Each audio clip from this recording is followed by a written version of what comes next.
G'day everyone, welcome to another update on the Gangs of Metacadia development process. In this update I want to go over a couple of new features. We're going to do a heist quickly here to talk about how that works.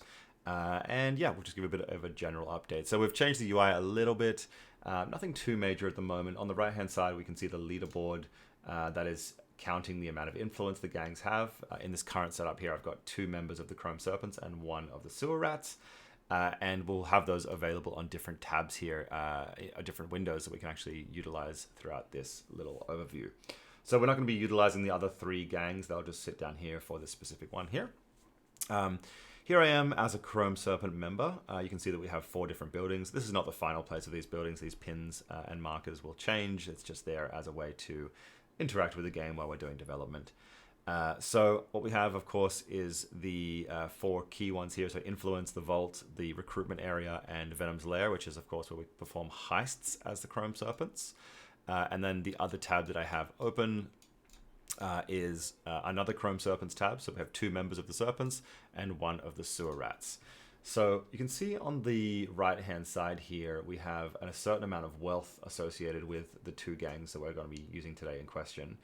And that is from securing the vaults, right? So if we have a look at the rat vault here for the Sewer Rats, when you go to secure here, you have a slider that basically allows you to define how much investment you would like to make in securing the vault of that gang.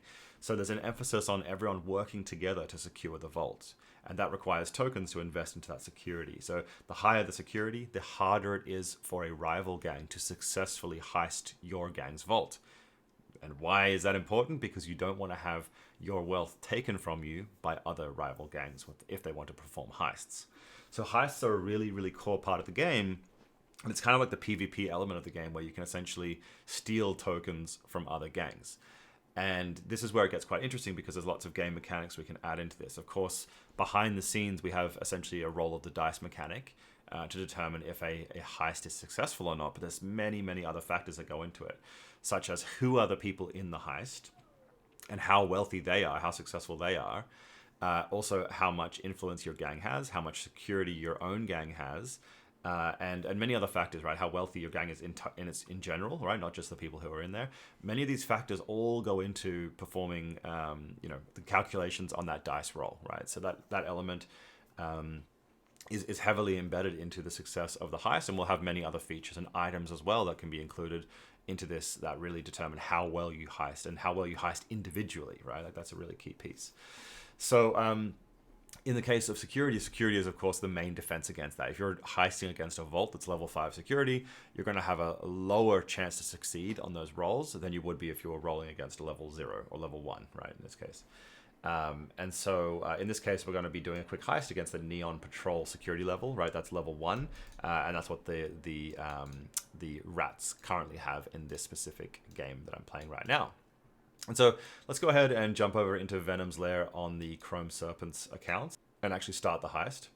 So if I go in here, I can see that I've already opted into the heist. So there's 2 members that are waiting to actually start the heist, right? That's me and my other tab in the background here. And what we want to do is we're going to start the heist. So both of these players are going to be in that heist. And the heist lasts for about 20 seconds.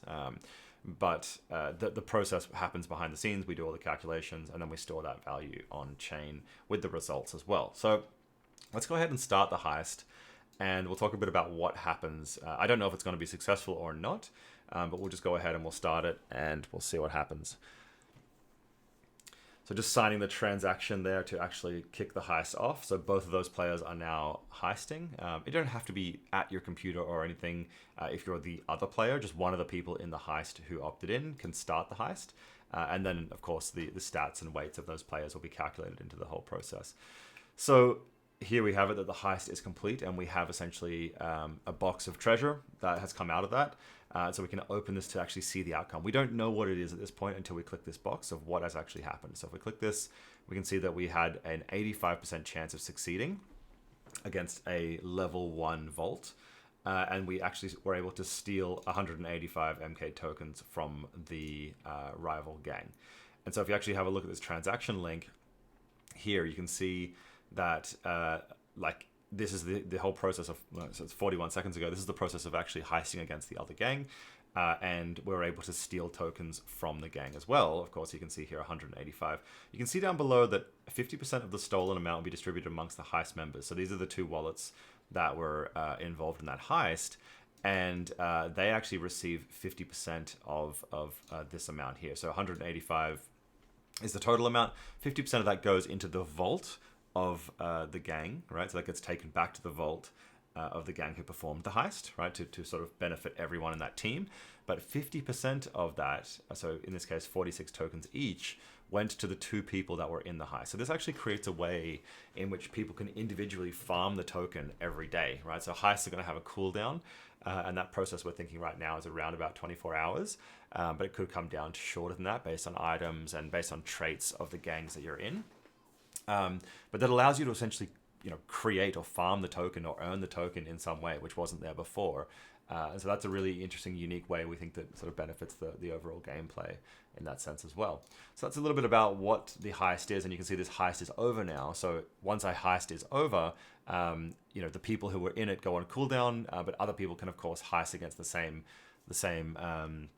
team as well, right? So there's a lot of calculations in determining who you want to heist against, right? If you have a sworn enemy and want to sort of take wealth from them because you know it's going to increase their power or their dominance over the game later on, you can really calculate these heists in a very targeted way within your team using team chat to sort of organize that.